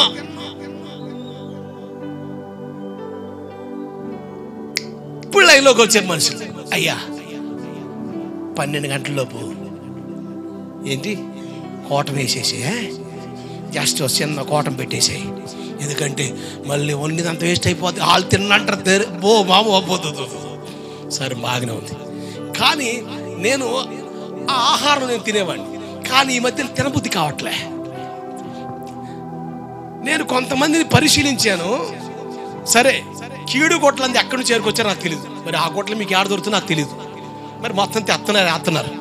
సరే, వాడు కూడా బాగానే ఒక జత వస్తుందని వాడు కూడా సంబరపడుతున్నాడు, రెడీలో ఉంటున్నాడు. మరి మాకేరా, మేము కూడా ఆ దావీదులవే. అబ్బా వచ్చాడు దావీదు. నాకేం బైబిల్లో దావీదు తెలుసు, మా వాడు దావీదు. సరే, మేము కూడా ఆ మోటాయే మాకు అంటూ కనుక దీనికి బ్రేక్ చేయి. సత్య సావురా అనాలనిపిస్తుంది. కానీ పోతున్నారుగా. సరే, మీ దరిద్రాన్ని కాము. సరే, ఇక అన్నిటికి అడ్డు కట్టేస్తే అడ్డం పడతారని చెబుతా ఉన్న సందర్భాన్ని బట్టి ఇక మీకు అప్పగించేస్తున్నా. అది మీ చాయిస్. అది జాగ్రత్తనండి. మొత్తానికి కొంతమంది ఫోటో తెచ్చి,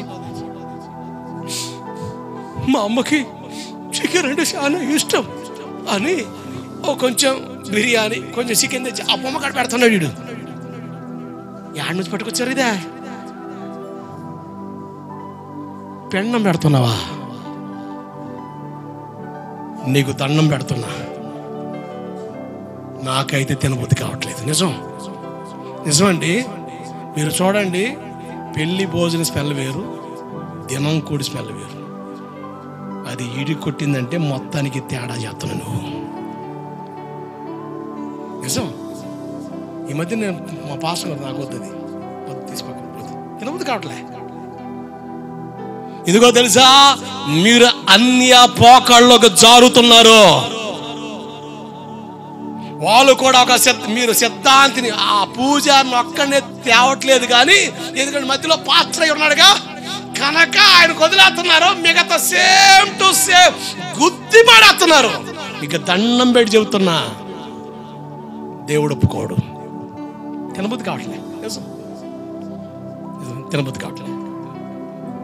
బతికున్నప్పుడు అన్నం పెట్టడం చేతగా అనాలనిపిస్తుంది దాన్ని చూస్తే.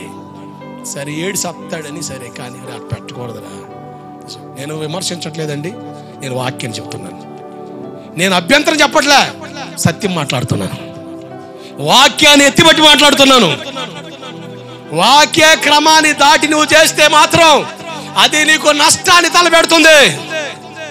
అది నా బాధ. నువ్వు నా బిడ్డవి, నువ్వు నా కొడుకువి, నువ్వు నా కూతురువి కనుకనే చెబుతున్నా. ఒక తండ్రిగా చెబుతున్నా, వాక్యాన్ని ఆధారం చేసుకొని చెబుతున్నా, వాక్య క్రమాన్ని మాట్లాడుతున్నా. మీరు ప్రవర్తించొద్దు, దేవుని దుఃఖ పెట్టద్దు, దేవుని ఆయాస పెట్టొద్దు, దేవుని ఆయాస పెట్టద్దు. కొంతమంది ఇక ఇటువంటి వ్యవహారంలో జారిపోతున్నారని కొంతమంది కంప్లీట్గా నిర్మమాటగా అసలు వద్దని చెప్పేస్తున్నారు. దానికే అంతకుమించి ఏం లేదు. లైట్గా లూజ్ వదిలేమనుకోండి, అడ్డం పడి తగులుకొని పోతున్నారు. విగ్రహార్పితమైన వాటి కాడ అక్కడ భోజనం చదివితే నీకెందుకు? నీకు తినడానికి పోవేలా దేవుడు ఇవ్వలేదా? ఇవ్వలేదా? లేదా? నువ్వు అట్ట కక్కుర్తి పడితే మాత్రం నీ ఇంట్లో బాగుండదు. నేను తొందరపడి మాట్లాడతాను, నష్టం మాట్లాడుతాను. నిజం. దేవుడికి ఆహారం ఇచ్చాడు, దాన్ని ఆశీర్వదించాడు.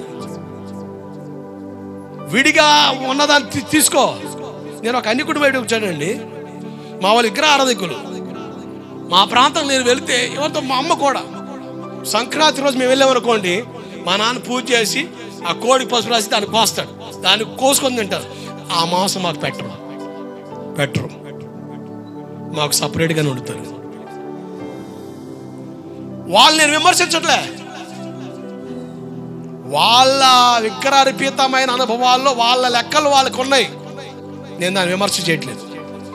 మనం దేవుని పిల్లలకు వచ్చిన తర్వాత దేవుడు మనల్ని ప్రత్యేకపరిచాడు, ఆ జనంలో నుంచి వేరు చేశాడు.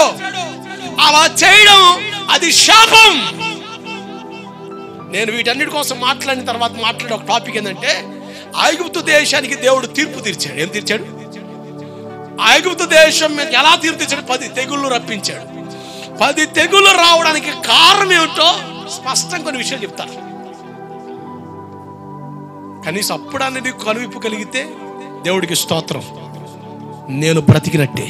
నేను చెప్పండి, పౌలు గారు అంటాడు, మీరు నిలిచారా మేము, మీరు పడ్డారా మేము సతగిలి పడినట్టు. అబ్బా, ఇన్ని రోజులు బాగానే ప్రార్థనకు వచ్చాడు, మరలా తేడా పడ్డాడు.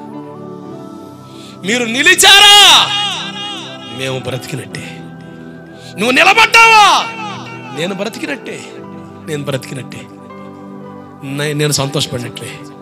నువ్వు జారిపోయావా నేను దుఃఖపడుతున్నట్టే, నేను బాధపడుతున్నట్లే. నువ్వు బిర్యానీ పెడితే నేను సంతోషపడను, నువ్వు మంచి కానికిస్తే నేను సంతోషపడను. ఆ టైప్ చీప్ మెంటాలిటీకి వెళ్ళిన దైవజన తాలూకా కాదు నేను. నా సంతోషం నువ్వే, నా కిరీటం నువ్వే, నా ఆనందం నువ్వే. నువ్వు క్రీస్తు కొరకు నిలబడినప్పుడు సంతోషించే వ్యక్తి ఎవరైనా గోవిందపురంలో ఉన్నాడంటే is the none other than the Charles Finney. దేవుడికి స్తోత్రం కలుగునగాక. I am the person, I am proud to say it. నేను చెప్పగలను, ఘనంగా చెప్పగలను. నువ్వు క్రీస్తు నిలబడ్డావా, I will be proud of you.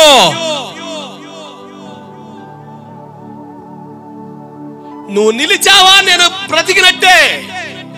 నువ్వు ఓడిపోయావా నేను జారిపోయినట్టే.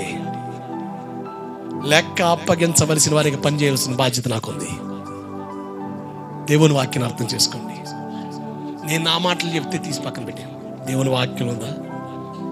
సరే, ఆ పొరపాట్లు దొరలయా సరి చేసుకోవడం చాలా మంచిది, తప్పేం కాదు. దేవుడు మనతో మాట్లాడుతాడు. మనలో చాలా లోపాలు ఉంటాయి, పొరపాట్లు ఉంటాయి. మనుషులం కదా, సహవాస లోపల బట్టు, లోక సంబంధమైన పోకడ బట్టి ఎక్కడో చోట దొరుకుతాం. కానీ వాటిని సరి చేసుకోవడం కొరకే, వాటిని మరలా దిద్దుకోవడం కొరకే దేవుని సన్నిధి ఆ ప్రాంగణంలోకి వచ్చి వాక్యము ద్వారా దిద్దుబాటులోకి వస్తున్నాం. దేవుడికి స్తోత్రం కలుగునగాక. అందుకని వాక్యం విను. దేవుని వాక్యం చెబుతుంది మనం అన్యులు నడిచిన నడకండి. దయచేసి మీరు ఈ దిన కార్యక్రమంలో దయచేసి అటువంటి పోకళ్ళు చేయకండి. మరి మీరు వాక్కడు ఏమేమి చేసి ఎరగబెట్టి వస్తారో నాకు తెలియదు, ఎరగబడిపోతుంటారు. సరే, నేను నిన్ను అభ్యంతరకరం మాట్లాడతలే, కానీ అన్ని ఆచార పోకళ్ళు దయచేసి పోకండి. నేను స్పష్టంగా చెప్పగలను, నాకు తినబుద్ధి కావట్లేదండి, దినం కూడా తినబుద్ధి కావట్లే, ఇడిచి కొడుతుంది. అంత మునుపు ఆ విధానం లేదు. ఏంది ఈ పరిస్థితి? నేను ఆ మధ్యకాలం ప్రార్థన చేస్తే నాకు ప్రార్థన చేయక కొంతమంది పరిశీలన చేస్తే డౌట్ వచ్చింది, మొత్తానికి ఆడో తేడా కొడుతుంది, ఎక్కడో తేడా చేస్తున్నారు. నేను అనుభవించి చెబుతున్నా, ఎవరో చెప్తే కాదు, it's my experience to say. నేను చెబుతున్నా నా అనుభవం. ఒక దైవజనుడికి చెబుతున్నా, ప్రేమతో పంపిస్తావు కానీ నేను తినలేకపోతున్నా. మీరు పెళ్ళిళ్ళలో ఆహారం పంపిస్తున్నారు, మీరు రికార్డింగ్ డాన్సులు సినిమా పాటలు అయితే నాకు తినబుద్ధి కాదు,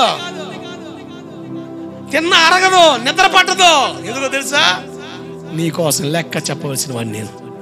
నిలిచితిరా బ్రతికినట్టే, నిలిచావా బ్రతికినట్లే, జారావా సతికిల పడినట్టే. ఒక దైవజనుడి ప్రయాసది, ఒక దైవజనుడి భయమది. నువ్వు కానికోవనో, నువ్వు చర్చికి రావనో కాదు, నా భయమది తెలుసా? నువ్వు పరలోకాన్ని పోగొట్టుకుంటావేమని. నా ఆశ, నా వాంఛ, నా తపన, నా కోరిక, నువ్వు మందిరంలో ఎలా కనబడుతున్నావో, యాసటీసిగా దేవుని సన్నిధిలో ఎలా ఉన్నావో అలాగే అలాగే అలాగే పరలోకములో కూడా ఉందువుగాక. హల్లెలూయా. ఒక దైవజనుడి ఆక్రందన అది. నేను బోల్డ్ గా చెప్పగలుగుతున్నాను. It's not boosting. నేను బిస్కెట్ వేయట్లేదు, గౌరవప్రదంగా చెబుతున్నాను.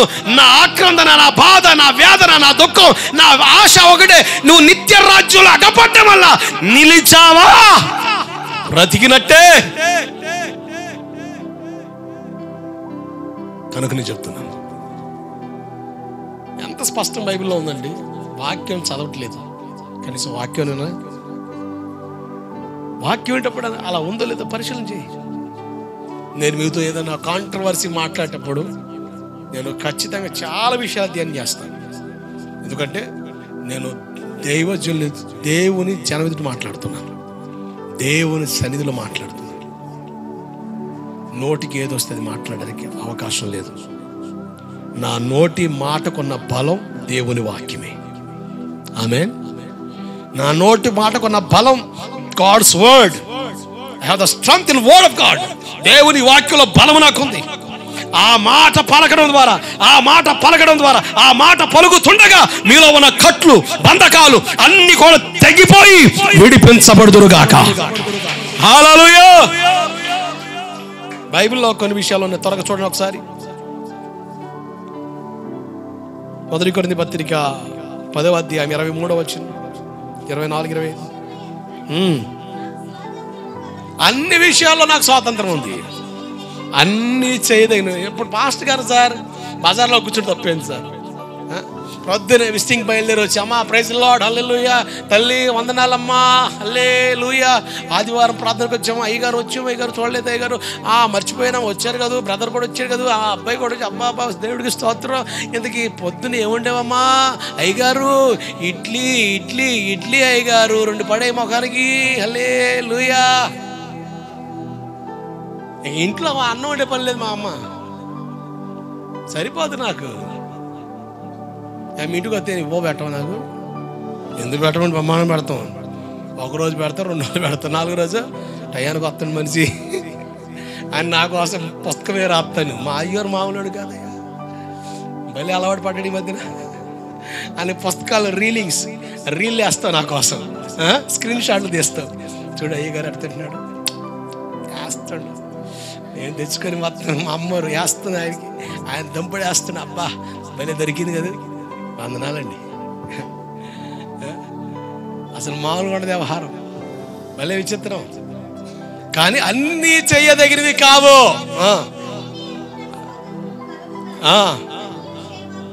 అది మ్యాటర్. అన్ని క్షేమాభివృద్ధి కాదు. ఏం చేసినా క్షేమాభివృద్ధి, ఆత్మ క్షేమాభివృద్ధి, సంఘ క్షేమాభివృద్ధి కొరకే మేము జరిగించాలి. చదవ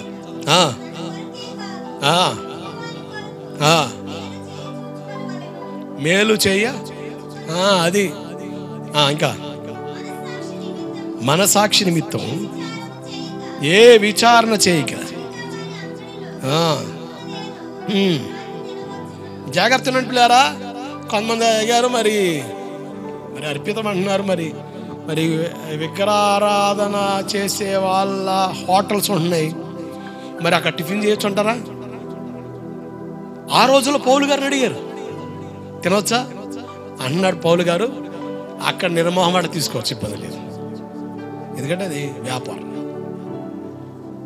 కానీ నిర్మోహమాట తీసుకోవచ్చు. కట్టిక వానంగిట్లో అంటే విగ్రహార్పితమైన ఆ అనుభవాలు విగ్రహార్థకులు ఉన్న ఆ కొట్లలో కూడా తీసుకొని తినొచ్చు, ఇబ్బంది లేదు, అది మ్యాటర్ కాదు. కనుక ఆ విషయాలు మీరు అభ్యంతరపడవద్దు, నిర్మోహమాటంగా తినవచ్చు అన్నాడు. అంతేగాని విగ్రహార్పితమైన భోజన జరిగే గుళ్ళు లేక ప్రదేశాలు, కొన్ని కుటుంబాల్లో కొంచెం పూజలు చేసి కాస్త కొలుపులు చేసి వ్యవహారాలు చేస్తాం చూసారా, అటువంటి వాటి విషయాలు మీరు జాగ్రత్త పడాలి అని పౌలు గారు మాట్లాడుతున్నాడు. ఇక్కడ ఒక మాట ఉంది, స్వాతంత్రం, స్వేచ్ఛ ఉంది. మనకి దేవుడు స్వేచ్ఛ ఇచ్చాడు, ఫ్రీడమ్ ఇచ్చాడు. అయితే ఆ స్వేచ్ఛ ఇతరులకి అభ్యంతర కారణంగా ఉండకుండా జాగ్రత్త పడడం కొరకు మనం ఆలోచించాలి. నాకు స్వేచ్ఛ ఉంది సార్ అలా చెప్పి అడ్డగోలు నేను ఉంటే కుదరదు, అది ఇతరుల భక్తిని పాడు చేస్తుంది. అందుకనే ఆ విషయం మీకు కనెక్ట్ అవ్వడం కొరకు 1 కొరింథీ పత్రిక 8వ అధ్యాయం 7, 8, 9, 10, 11, 12, 13 వచ్చి త్వరగా చదవండి. చక్కడక వినాలి, వాక్యం వినాలమ్మా, జాగ్రత్తనా. వాక్యం చదివి మీరు ఆటకాయతనంగా ఉండకండి. వాక్యం చెప్పట్లేదు పాస్కి చదువుతున్నాను చెప్పేసి మీరు వాక్యం వినాలి. ఎందుకంటే బైబిల్ని చదువుతున్నాను, నేను బైబిల్ చదివించే అవసరమే లేదు. ఆ ఒక్క మాట పట్టుకొని గంట ప్రసంగం చేస్తా, నాకు కొట్టిన పిండి. రెఫరెన్స్లో చూపించుకొని మాట్లాడే కొంచెం కష్టం నాకు.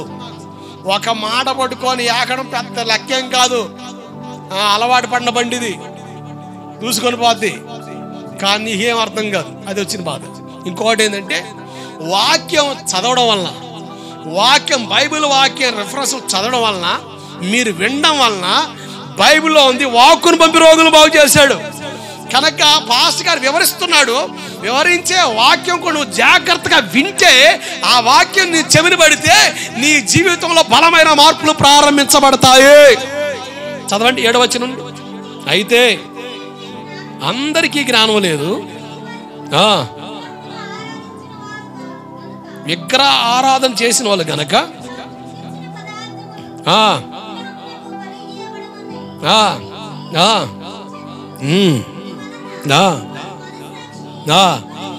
బలహీనమైనది అపవిత్రమగుచున్నది. భోజనం బట్టి దేవుని ఎదుట మనం మెప్పు పొందము. తినకపోయినందున మనకు తక్కువ కాలేదు, తిననందున మనకు ఎక్కువ. ఈ మాట భోజనం పెద్ద లెక్కేం కాదు సార్, భోజనం వల్ల ఎవరు మెప్పు పొందరని దేవుడే చెప్పాడు. కానీ ఏలని వెర్రి క్యాండిడేట్ భూమి మీద ఉన్నారు క్రైస్తవులు. అక్కడతో ఆగిపోతే కుదరదమ్మా, మ్యాటర్ కింద ఉంది. చదవాలి. అదిగదిగో ఈ స్వాతంత్రం వల్ల బలహీనులకు అభ్యంతరం కలగకుండా చూచుకొనుడి. ఏలయనగా జ్ఞానం గల నీవు విగ్రహములయందు భోజన పంక్తి కూర్చుండగా ఒకడు చూచినెళ్ళ బలహీనమైన మన మనసాక్షి గల అతడు విగ్రహములకు బలి ఇవ్వబడిన పదార్థములు తింటూ ధైర్యం తెచ్చుకొను కదా. అందువల్ల ఎవని కొరకు క్రీస్తు చనిపోయానో ఆ బలహీనుడైన ఆ నీ సహోదరుడు నీ జ్ఞానాన్ని బట్టి నశించును. ఇలాగు సహోదరులకు విరోధముగా పాపము చేయటం వలనను వారి బలహీనమైన మనసాక్షిని నొప్పించడం వలనను మీరు క్రీస్తుకు విరోధముగా పాపము చేయువారగుతున్నారు. అంటే ఇది పాపమా ఆశీర్వాదమా? పాపంతో పోల్చి మాట్లాడేగా.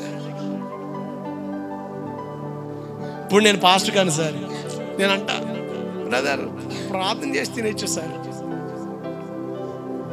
ప్రార్థన చేస్తాను. కానీ జ్ఞానం జ్ఞానం అక్కడ రాయబడి జ్ఞానం జ్ఞానం జ్ఞానం జ్ఞానం జ్ఞానం సమయోచితమైన జ్ఞానంతో నడిపించబడాలి.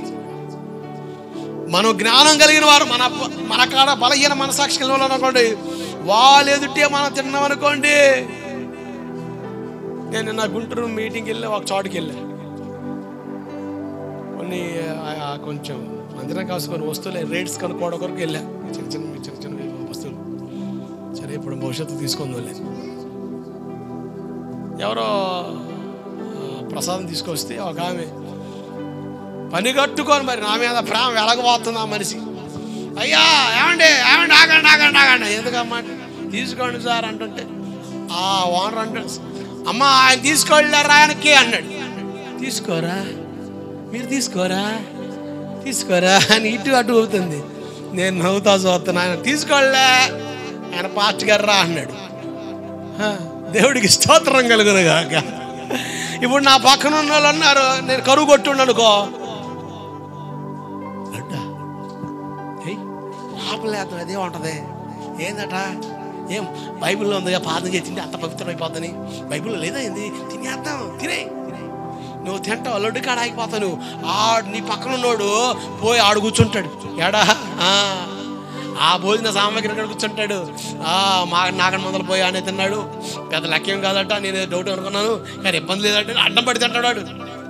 ఇప్పుడు నేనే ఆడు కూర్చున్నాను అనుకో, పాస్టర్ గారు ఇది అయ్యోరు ఏ హోటల్ ఏషారు కమ్మకు వాసన వస్తుంది, బండి ఆపే కూర్చుని రా కూర్చుని కూడా పాస్టర్ గారు తినకూడదు కాబట్టి ఎవడు చెప్పాడు అబ్బాయి తిందాం, ఈవిడు చూశాడు మళ్ళీ డైలాగు లోపల పోయి మళ్ళీ అపోతే అంతా కూడా భూపైకృత అయిపోతుందిగా, మళ్ళీ వెళ్ళిపోతాం కదా. ఎందుకు ఏమాడదు అబ్బా, ఏం వాక్యాలు పట్టామండి నీ అరుగుదల పాడుగాను.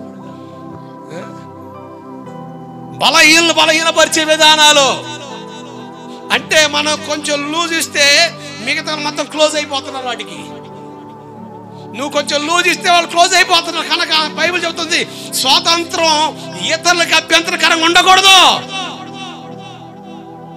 అది కొత్త నిబంధనలో స్పష్టంగా సంఘానికి ఇవ్వబడిన చక్కని నియమం. కనుక విగ్రహార్పితమైన వాటి విషయాల్లో చాలా జాగ్రత్తగా ఉండాలి, వాటిని మనం ముట్టకూడదు. బైబిల్లో నేను అంటాను, కొంతమంది అంటారు ఇదిగో మీరు పలహారం ఇస్తే మేము తింటున్నాం, చర్చిలో ఏదైనా ఇస్తే మేము తింటున్నాం, మీరు ఎందుకు తినరు ఏంది మీరు అంటే మీ దేవుడే కాదు మా దేవుడు కాదా అని కొంతమంది మూల శంకలు మాట్లాడుతుంటారు. అది మూల శంకలే పొడుతుంటుంది పురు పొద్దు మనం ఇక అని. నేను అంటాను నేను తృణీకరించట్లేదు, నేను ఒక నిష్టలో ఉన్నా. ఏమండి ఇప్పుడు కొంతమంది వాళ్ళ మతాల ప్రకారం వాళ్ళు మాలు వేసుకుంటున్నారు. మాలు వేసుకున్న వాళ్ళు నిష్టగా ఉంటారు. ఎలా ఎట్టబెడతట్టు ఉంటారా? ఒకడైతే ఏకంగా ఆ దీక్షలో ఉండి ప్రాంతీయ షాపులో దూరాడు, ఆగమాగం తిరుగుతున్నాడు. ఆడు ఏదైనా దొరికితే వేసుకొని పోదు అని. గుర్తుందా లేదా రే, అసలు అప్పాయిలు అసలు అప్రతిష్ట అవుతున్నారు దరిద్రులు. అసలు ఎవడు పడితే ఆడు వేసుకొని అసలు ఏడకొచ్చారు నువ్వు అంటే వాడు దొరుకుతాయా కొంచెం ఎత్తి తలగవుతాడు వాడికి అసలు టెన్షన్ అయిపోతుంది. ఇప్పుడు నియమం ఉందా లేదా చెప్పండి ఒక మాట. నియమం ఉంది. వాళ్ళు ఏది పడితే తినరు, చెప్పులు వేసుకోరు, వాళ్ళు నిష్టగా ఒక వస్త్రం ధరించుకుంటారు, ఎడమగా ఉంటారు, ఏది పడితే తినరు, మాంసం తినరు. ఇలా కొన్ని నియమాలు ఉన్నాయి. మరి మాల వేసుకున్నాడు దగ్గరికి వెళ్ళి నేను మా ఇంట్లో మాంసం వండాను భక్తుడా వచ్చి తినంటే, భక్తులకు శుభవార్త, మేము దీక్షలో ఉన్నాం, ఈ 40 రోజులు వదిలిపెట్టేసాయి, తర్వాత వచ్చి మేడ చూస్తా. ఇప్పుడు దీక్ష బయటకు వచ్చి మేడ తెలుస్తా కనుక ఈ 40 రోజులు డోంట్ డిస్టర్బ్ మీ. మా నాన్న కూడా వేసుకుంటాడు, మా వెంకటేశ్వరరావు గారు కూడా వేసుకుంటాడు, మా డాడీ. ఆయన వేసుకునే మునుపు ఇక కోళ్ళు తెగుతాయి అంటే మనిషి కదా, ఇక కావలసిన మొత్తం తినేస్తాడు. ఇక 2 రోజులు ఫుల్, ఇక మొత్తం అయిపోయిన తర్వాత ఇక తెల్లారితే మాల ధరినప్పుడు సైలెంట్ భక్త జనికం. వాడు ఎట్లా ఒక పట్టు ఉండవే, ఏది తినాలన్నా తినకూడదు. ఆ 21 రోజుల్లో 40 రోజుల్లో ఒక పెట్టుకుని ఉండవే. తర్వాత ఇక మాల తీసి వత్త అని డైరెక్ట్ ప్రాంతీయ సభలో దూరుతున్నాడు. ఈ దరిద్ర పనులను చేస్తున్నారని వీళ్ళు ఒక నియమం పెట్టారు. అరే మాల తీసుకున్న తర్వాత డైరెక్ట్గా మళ్ళా గుడికి వచ్చి ఒక 2 రోజులు నిద్ర చేసి ఇంటికి వెళ్ళాలి ఒక నియమం పెట్టారు. కనుక సచ్చినట్టుగా జాగ్రత్తగా పోతున్నారు ఆడికి. లేదండి మధ్యలోనే దేనికి మరి ఆలకాడికి వెళ్ళి మాంసం తిను, ఇది తినంటే నేను దీక్షలో ఉన్నానంటాడు. నేనంటాను క్రైస్తవుడు కూడా దీక్షలో ఉన్నాడు. ఎలా చెప్పగలిగావు? బాప్తిసం తీసుకున్న వారు యేసు నామాన్ని ధరించుకున్నారు. ఆమేన్. ఇప్పుడు నేను దీక్షలో ఉన్నాను లేదా? నేను నిష్ఠలో ఉన్నట్టుగా కదా. కనుక నిష్ఠలో ఉన్నోడిని ఎలా నువ్వు డిస్టర్బ్ చేయవో, క్రైస్తవుడు కూడా నిష్ఠలో ఉన్నా కనుక డిస్టర్బ్ చేయొద్దు. That's matter. ఏముంది? అభ్యంతరం ఏమీ లేదు, ఆటంకం ఏమీ లేదు. కానీ జ్ఞానం కలిగి నడవడం చాలా అవసరం. ఏదేమైనప్పటికీ ఈ క్రొత్త నిబంధన సంఘం క్రైస్తవ్యం భక్తి భావాజాలలో జ్ఞానం కలిగి నడిపించబడడం చాలా ఆశీర్వాదం. అజ్ఞానంగా నడిచి భక్తిలో బలహీనపడి ఇతరులు కూడా అభ్యంతరపడి పోకడ మనలో ఉండరాదు. అది క్రొత్త నిబంధనలో చాలా స్పష్టంగా దేవుడు నియమించిన నిబంధన. కనుక ఆరోగ్యం ముఖ్యం కనుక కొన్ని ఆహార నియమాలు కంట్రోల్ చేసుకోవడం చాలా మంచిది. వాటి వల్ల అనారోగ్య పరిస్థితుల తొలగించుకోవడం మంచిది. నేను ఒక పాస్టర్ గారు మాట్లాడుతున్నా, నేను చికెన్ మటన్ మొత్తం బ్రేక్ చేసి పడేసాను. ఎందుకంటే నాకు థైరాయిడ్ ఉంది, హెల్త్ ఇష్యూస్ ఉన్నాయి. తిన్న వల్ల చాలా ఇబ్బంది పడుతున్నాను. డాక్టర్ గారు చెప్తున్నారు కానీ నా వల్ల అయితే కావట్లేదు. కానీ నేను దేవునికి నిబంధన చేసుకున్నాను. ఎప్పుడైతే నేను నిబంధన చేసుకున్నానో నా మనసులో ఆ ఆలోచన దేవుడు తీసేశాడు. దేవుడికి స్తోత్రం కలుగునగాక. హల్లెలూయా. ఆమె అంటుంది దేవుడు ఆ మనసు నాకు ఇచ్చేసాడు. ఒకప్పుడు తినకుండా ఉండలేకపోయాను, పెడితే ఒక మొక్క 2 మొక్కలు వేసుకొని తినేదాన్ని. కానీ ఇప్పుడు అదేమీ లేదు, మనసే లేదు దాని మీద. నిబంధన జరులు మనం ఎవరు మనం నిబంధన జరులు. యేసు నామాన్ని ధరించుకున్న వారు మనం కూడా దీక్షలో ఉన్నట్టే, నిష్ఠలో ఉన్నట్టే. క్రైస్తవుడు నిష్ఠలో ఉన్నట్టే. లిమిట్స్ ఉన్నాయి, కొన్ని హద్దులు ఉన్నాయి, కొన్ని నియమాలు ఉన్నాయి, కొన్ని విధానాలు ఉన్నాయి. వాటి ప్రకారం నడిపించబడితేనే ఈ లోకంలో దైవికంగా బ్రతకగలుగుతాం. ఇవి మన మేలు కొరకే దేవుడు పెట్టినవి, అంతేగాని ఆయన స్వార్థంతోనూ ఆయన అయిష్టం బట్టో ఆదాం తప్పిపోయాడని కోపంతోనూ పెట్టినవి కాదు. దేవుడు మన ప్రేమ కోరి మన మన మన ప్రయోజనం కోరి ఇవన్నీ పెట్టాడు. అలా మనం నడవడం ద్వారా ఆరోగ్యంగా ఉంటాం, ఆశీర్వాదకరంగా ఉంటాం, ప్రయోజనకరంగా ఉంటాం, దీవించబడతాం. ఆయన దీవెన మన జీవితంలో నిలబడుతుంది. ఆమేన్.